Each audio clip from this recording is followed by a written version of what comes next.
Okay, we're here with Aaron, and I am really excited to have this conversation with you, Aaron. Ever since I met you, I enjoyed just the type of person you are, the way you interact with people, always giving, always open to having a conversation, getting involved in the community. So I appreciated that. And it's why, I asked you to do this interview. Because you're the type of person that I love having around me, and the type of person I want to learn from. So the goal for us is just to ask you a few questions about your story, how you got into business, and then, we'll go from there. Good. Sounds good. Well, I guess probably early started. My dad had a vending business when I was a kid, so he worked for Pepsi Cola for a number of years, but he had a vending business on the side. So kind of spurred me a little bit there. So when he would go to buy his candy and things for his vending machines, I saved up some money and I bought boxes of candy and I used to take them to school and sell them at school, make a profit, and until I got caught and had to shut that down. But that was kind of my first entrepreneurship. But yeah, after that, when I was 15, I started out cleaning carpets. So that kind of led me into the service industry. I was just helping out a guy pulling hoses. He did a lot of apartment cleanings for like UC Davis. When all the students would move out, we'd just go apartment after apartment, just cleaning these apartments. And so there was a lot of work to be done. So I kind of started out doing that. Um, from there, I ran into another guy that had a carpet cleaning business, him and his wife out of his house, and they had a large commercial job. And so he approached me and he said, "Hey, I would really could use some help on this project. Would you be willing to help me after hours?" So it was kind of a night project. So I helped him out with that. And from there, he offered me a full time job. And so I started out, I think I was about 17. So I was still in high school. So I was working weekends, working after school, um, any break that I had. So I'd be working. So Wow. that's kind of where we got into carpet cleaning. Once I graduated high school, I took over all the carpet cleaning routes um, for him, and he wanted to get into disaster restoration. So he decided to let me run the carpet cleaning business, and he went on to market to like insurance agencies to try to get some business in the restoration field. So that's kind of where we got into restoration. We had our first pack out. So after someone's had a fire, you've got all their personal belongings that need to be cleaned and deodorized. So we got a job. We rented a U-Haul, loaded the stuff up, brought it back to a self-storage unit, and we just brought things out in the middle of the driveway and cleaned the items. And then that was our first pack out experience and contents cleaning.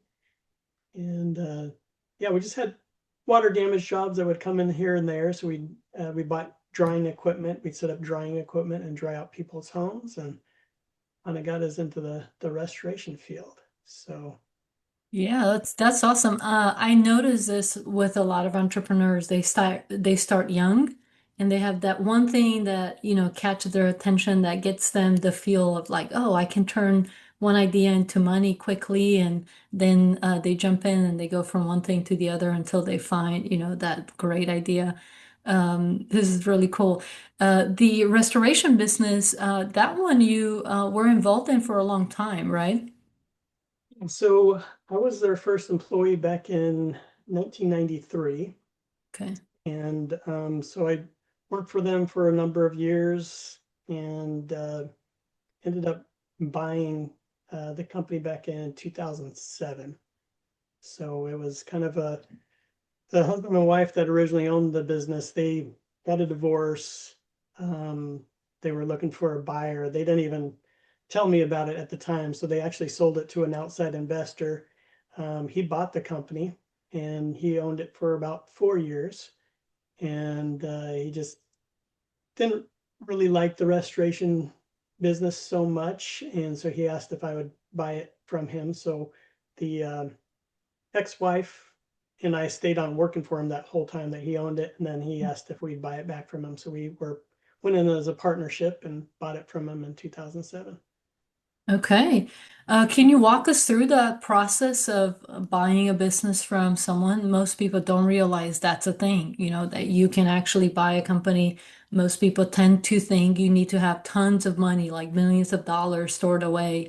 What was your experience? So it was just good timing, I guess. So I think it was 2001. I had bought my first home and bought it for like $130,000. Um, The good old days. yes. So yeah, so I had that house. We ended up doing a pretty substantial remodel on the house, fixed it all up. And in 2005, we sold the house for 350,000. So um, kind of a weird situation. I mean, we would have had about $150,000 profit, but my wife decided to leave me at that time, so we ended up having to split the funds. So I ended up with $75,000, um, and lots of child support at that time. But yeah, so from there, I was able to take $50,000. My business partner, she put in another 50,000, and we got a SBA loan for $500,000, and that bought the business for us. And looking back to actually purchasing a business, now you've worked in it, so it was pretty easy for you. You knew how to run the business. You didn't have that problem of learning a new industry or something else. But going through the experience of buying the business, uh, is this something you would do again? If you could go back to the same, would you say yes again to buying the business? Was it a good decision for you? How did that change your future as an entrepreneur? I would definitely do it again. I mean, we had a very successful exit, so it was definitely worth the many years of. I mean, it wasn't always good. I mean, you always have bad years and bad Mhm. times and hard times, so it wasn't always uh, roses for sure.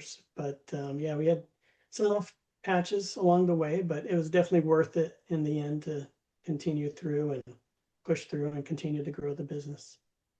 Yeah, one thing a lot of people don't realize is that it doesn't matter where you're at, whether you're in a job or you own a business, there are good years and there are, up valleys and mountains. Th there are ups and downs, there are good things, bad things happening.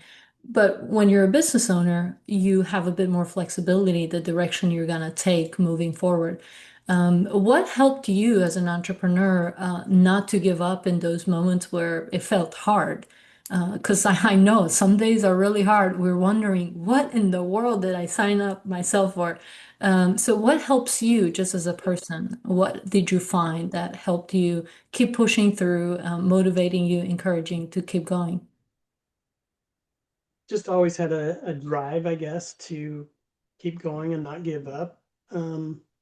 So I guess that was part of it. I mean, there was some pretty scary points along the way. I mean, we went through a pretty good recession, um, and we were still able to keep things together. Almost lost my house at that time. I mean, we weren't getting paychecks, and we were having to pay all the employees, make sure the employees were taken care of. Um, but yeah, there was some scary points, but yeah, just pushing through it and making it work. It really paid off in the end. That's good. Um, I'm glad that you have that story where you went through it, you pushed through it, and you could see the benefits. That seems to be the case with the most of the people I know who are successful, have had any type of success. Almost everyone has that story where they reach what felt like the bottom, but they didn't give up. Even if they lost almost everything, they didn't give up and they kept pushing and they found the thing that really paid it off. I wish I would have known that when I started.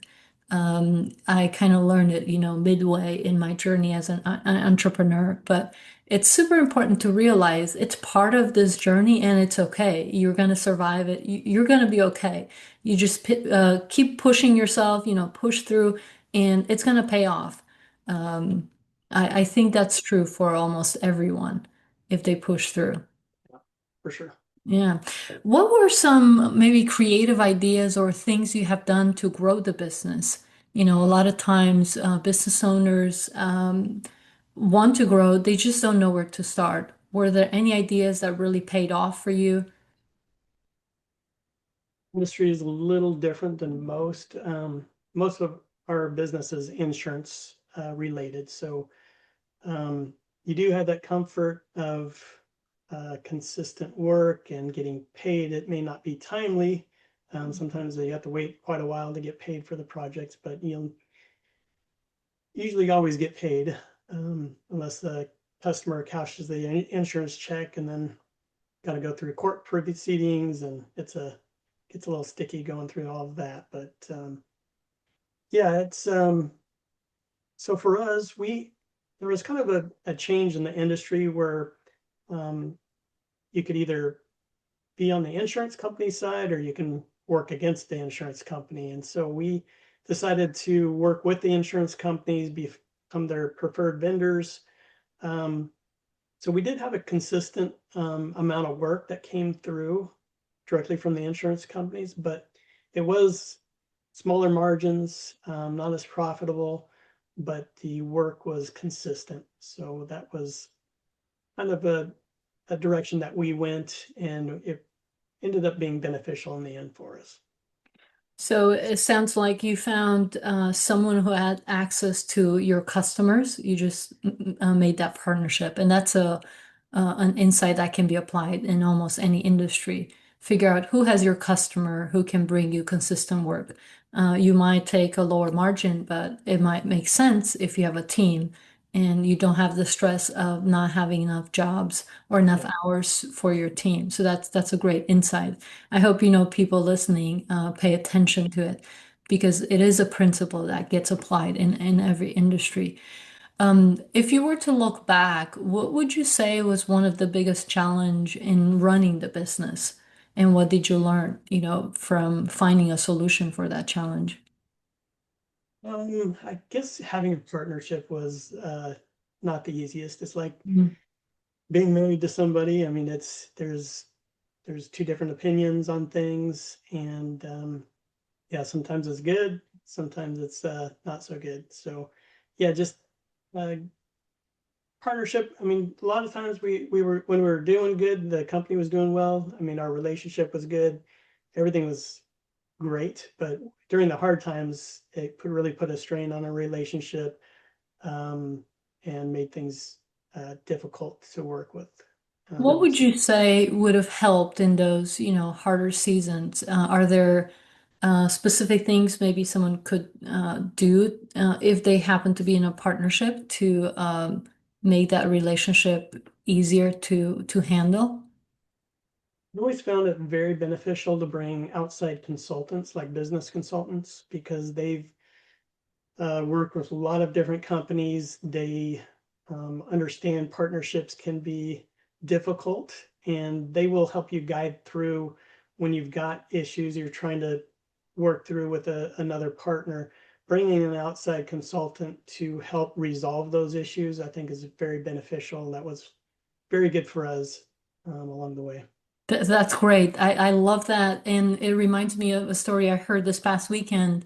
A business owner who hired a manager to handle the business, just learn the business and take over, realized that this manager was not following the business plan, wasn't doing the right thing, and he brought in a mediator. If he figured, I don't want anger, drive my decision. So let's bring someone who's really good at this, at mediating relationships. And it ended up working well. He still wanted to work with this guy and, make it work, but it ended up they had to part ways. However, yes, just bringing a third party in, a mentor, advisor, mediator, consultant, that's a great lesson and insight. If you think back, to those years in which you owned the business, can you think of a decision that felt smart or sounded smart, but then ended up backfiring and not really leading you in the direction you thought it would lead you to? Yeah, for sure. Yeah, one of them was a program that was called 1-800-BOARD-UP. So it was a kind of a franchise model. So you paid a pretty large franchise fee up front, and they provided marketing materials and marketing plan. And the whole idea was to get fire departments to refer you for boarding up windows and doors after a fire, and kind of get your foot in the door to sell the fire loss. Um, so for I know some areas it worked really well, but just for our area, for some reason, we couldn't crack the fire departments. So that was very difficult for us. We spent a lot of money on the franchise, the marketing, and everything, and it never took off. So That's interesting because you are part of a franchise model now with Osteo Strong. yes, And if you don't mind telling people a little bit about it and then answer the question like, why did you still go the franchise model if you've had a bad experience in the past? sure. Yeah, so after I sold my restoration company, we learned about kind of went on a health journey. I learned about the importance of bone density into living a long, healthy life, and we came across OsteoStrong. So OsteoStrong is a health and wellness company that's based on providing improving bone density for people. Just 10 to 15 minutes once per week, people come to us, and we have specialized equipment where we emulate high impact stress to the bone in a safe fashion that stimulates growth. This will really extend your life if your bones stay strong. And so that's when I heard about it, nobody was really offering anybody in the Sacramento area anything like this. So we decided to open one up. Um, and as far as the franchise, yeah, I think it was a little bit different. OsteoStrong had um, a well-established name in the industry. Doctors were referring. I mean, this was a pretty well-known company worldwide. They've got 200 locations, and then there is 17 different countries. So it's a pretty big franchise. So a little different than the board up platform. The board up franchise, it was kind of, they helped you hire a marketing director, and that person was going to have to go to the fire departments and try to get contracts signed. So it's a little bit different than the models for sure. So I felt comfortable moving forward with Osteo Strong, and we love helping people out, and um, really made a big difference on people's health. So Yeah, if someone were to ask you what are some of the testimonials or feedback you get from people who use right the equipment that you have in OsteoStrong, what are the benefits they get? I mean, you mentioned a couple, but I'd love for people to really understand what it does. yeah, so not only are we building bone density, but we focus on balance and strength as well. No, we've had people that have come to us having to use walking canes and so forth to just get around. And just with 4 to 6 sessions, they were able to get rid of their cane and walk freely. And it's just amazing to be able to have that ability to help people improve their lives so much. We get a lot Yeah. of people that come to us with osteoporosis, and they're afraid to do things. I mean, they're afraid to pick up their grandkids because they're afraid of their bones breaking or falling or something like that. So that's just being able to help people through that and improve their bone density, improve their balance, improve their strength, and that way their quality of life goes up. So And for someone who came in with a cane and then were able to walk without a cane, something like that, can you think of a story how long it took them to get to that point? I want to say it was just within 6 weeks, but I'd have to double check with my wife on that. She's the one that runs the day-to-day operations, and I've got a few other businesses that I Yeah. I spend mean, time. even 12 weeks, to go from walking with a cane, not being able to do the things you want, like playing with your grandkids, I think that's worth it. That's awesome. I do know that you mentioned you want to open new locations. Is that still the case? It is, yes. We Okay. are definitely looking at opening a couple more in the Sacramento area. Okay. I'm excited to see it, and I'm sure it's going to benefit the community around whatever you open the locations, because that seems to be a difficulty sometimes. People have to travel to your location. It might be further out and it complicates things, but you opening more locations in the region is going to take care of it. Now, if you think of the local community, how has that shaped your success in either one of your businesses? Did you find local support to be, um, something that allowed you to grow, or maybe just help you as a business owner, not necessarily grow, the business itself, but how did you find, local business community to have impacted you as a business owner? Yeah, I've always been, well, with the restoration, didn't get involved with the Chamber of Commerce too much, but I really jumped all in when we started up Osteo Strong, and they've been a real big support for us. So I definitely, if you're a business owner, definitely look into your local Chamber of Commerce, meet with them. They're there to support you and help you out as much as possible. So whenever we have an event, they put our events on their calendar. They do email blasts. I mean, they do a lot for us to get our information out. So I definitely recommend that to people. That's great. Um, that's usually the case if it's a good chamber. Yeah, that's great. What would you say it's a process or maybe a system that you cannot live without that helps you, whether in your personal life or business life? Because usually as an entrepreneur, we don't really distinguish between personal and business life. It's all integrated. But a system, a process, something that helps you do what you do well. I would say I live by my calendar. So Okay. about every minute of the day is scheduled ahead of time. So I everything goes on my calendar so I don't miss appointments, and I've got time to get everything done that I need to get done. Um, so I think that's been key for me is just making sure everything's scheduled and um, moving forward. Yeah, that's something I've learned I had to become better at, because once you get involved in more businesses, more projects, if you don't put it on the calendar, it probably won't happen. Yeah. I used to be able to kind of keep in my head most of everything, not anymore. I also do more things now, but yes, that's a great insight. What about, the types of things maybe you do to encourage your team in stressful times or slow times? Are there any types of insights, lessons you've learned from managing so many people in all of the different businesses you've been part of?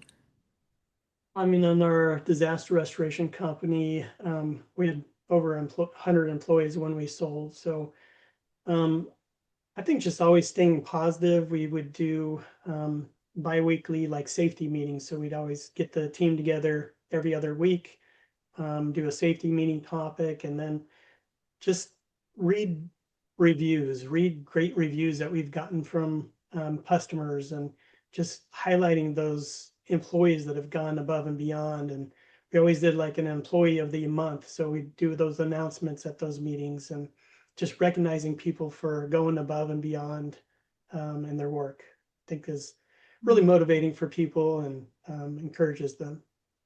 Yeah, that's really good. I'm glad you mentioned that, because a lot of times people who maybe are not business owners and are not managing other people don't realize that money's not the only thing that motivates others. Sometimes, right, just having a healthy work environment matters more than being paid more, Yeah. or knowing that what we do benefits other people matters more than the amount of money we make. It was very interesting in starting to work with more people when I realized, oh, we're all motivated by different things. So let's see, how can we uncover what motivates our employees and make sure that we create an environment where they can get to do that thing that motivates them, that gives them joy, and it allows them to, be more excited about coming to work. Now, there are some hard days for all of us, but overall, like we want to create an environment where people are excited because they know at the end of the day, they created something that benefits the community or the clients. And I know in our print shop, the production manager made that point. He said, I just loved hearing from this client. They said they were super surprised by the quality. They did not expect it to come out that great. And he was so excited about it. And he is even willing to work more hours. He's on salary, so he we don't pay him more. But when he knows that the client gets excited about the quality of the product, he's willing to put in more work. It's very fascinating. No, I feel people that are motivated strictly by money usually don't stick around very long anyway. So I think just making sure you get the right people that are um, looking to do good work, help the community, help people out. I think that those are the people that are going to stick around. I mean, we've got at least a handful of employees that worked for us for over 15 years. So it's those type of people that you definitely want to take good care of. How do you uncover whether people are motivated by money or something else? Um, People that usually want to jump and come work for you just for a dollar or two more an hour, um, those are usually people that are gonna not stick around very long. I've noticed. What we really found beneficial over the years is when we do our interviewing, I bring in our top team members, ones that have been around for the longest, and get their buy-in, voting these people in. So we be pretty intimidating for the interviewee to come in and sit in front of a whole panel of people, but we'd have 5 or 6 people in there, and everyone would be able to get ask their questions and get their different point of view. And then after the interviewee left, we would collaborate and discuss and uh, tell each other what we picked up on, and then we'd vote if we were going to make them an offer or not. That's awesome.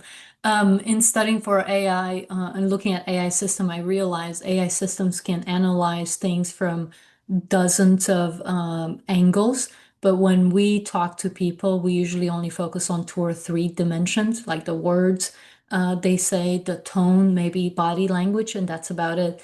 An AI tool can analyze the type of words they use, right? The semantics, because based on the words they use, you can put them in different buckets of types of people. It can analyze all kinds of things, like about 50 plus dimensions.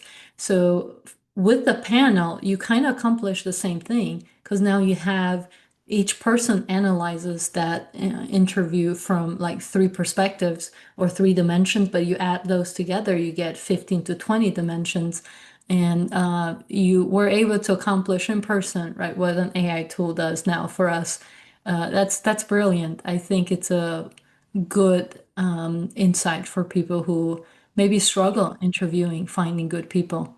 There's another interesting thing, how, people have different skill sets. There are more intuitive people who can feel if someone is honest or not. Then there are people who, right, analyze the argument or the words people say. They're really good at that. So I think you uncovered it by creating the panel. What's your process to get to a point where you fire people, right?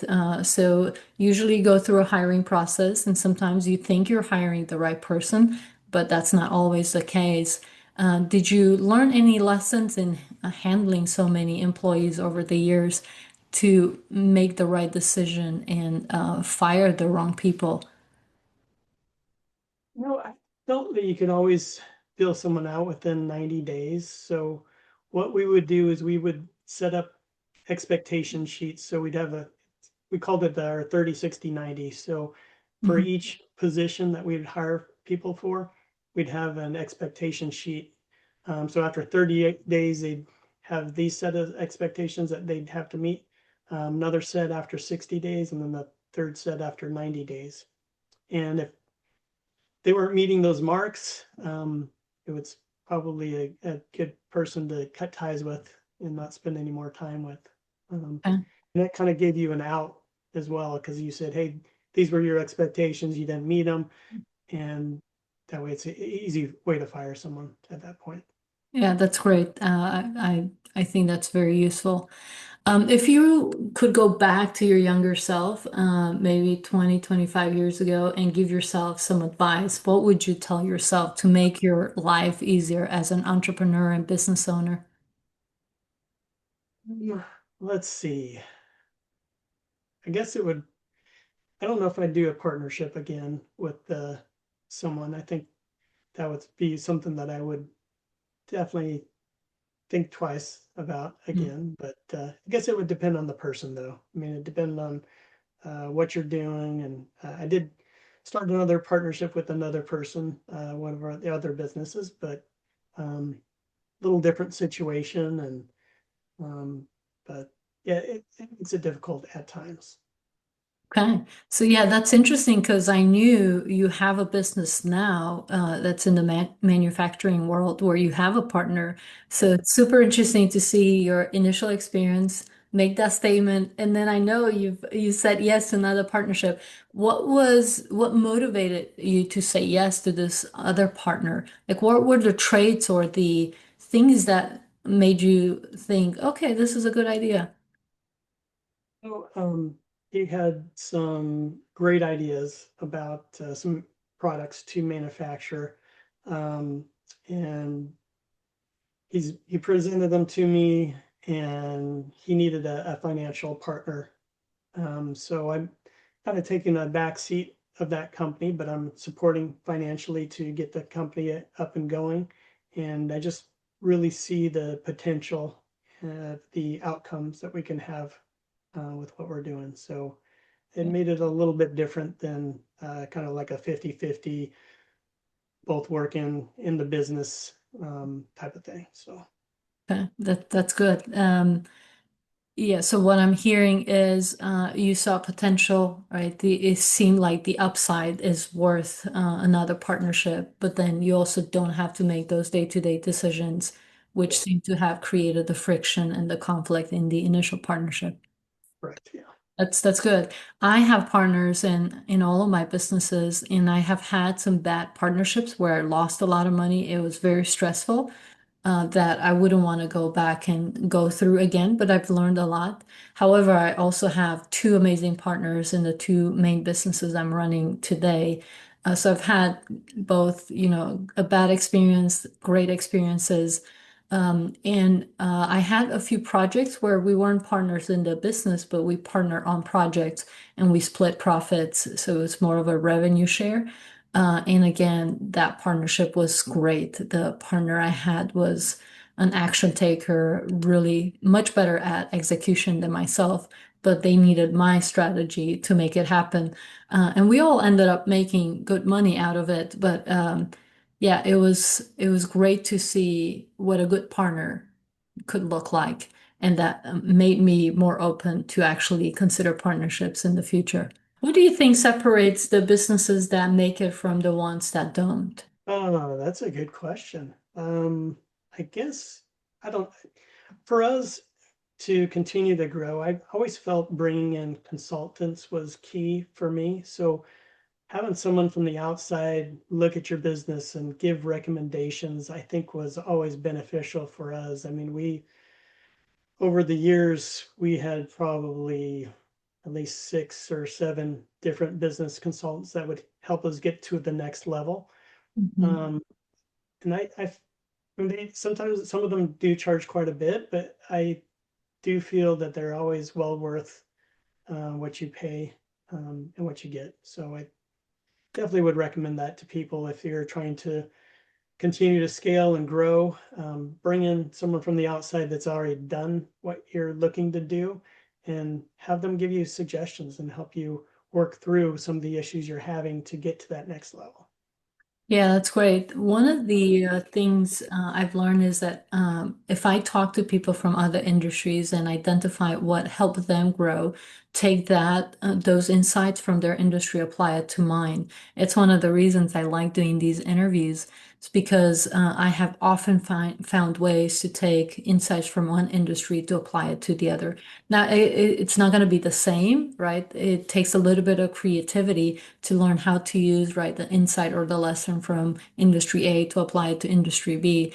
But it's one of the ways I found really fun, easy methods to grow the business. Um, but you're also talking about just finding people who have done what you want to do. Just go to them and ask them, hey, how can I get this done? If we go back to your exit, you mentioned it in passing. I'd love for people just to hear about that process, and we can end with the conversation on an exit. Not everybody prepares for it or thinks it's possible for their business. But what are some lessons, what was your journey of going through, exiting a business, getting a good payout, and then what type of things can people do, business owners do to prepare for an exit if that's, something they might consider? Most of the time, businesses that are going to be acquiring other businesses, you need to have a good 3 years of growth. So I would definitely, if you're in the position where you've got 3 consecutive years and you're looking to exit, it probably would be a good time because you never know what the next year is going to bring. It could be a down year. And so if you've got that in mind, I definitely go that route. For us, we weren't really looking to sell at the time. There was about a 2 year courtship with the company that acquired mine. So they had reached out and said, "Hey, can we grab lunch?" I went to lunch with the guy, and he didn't mention anything about buying the company. He just wanted to get to know me, and he was from back east at a large restoration company back there, and just continued to build the relationship over a while. And then he approached me and asked if we'd be interested in selling.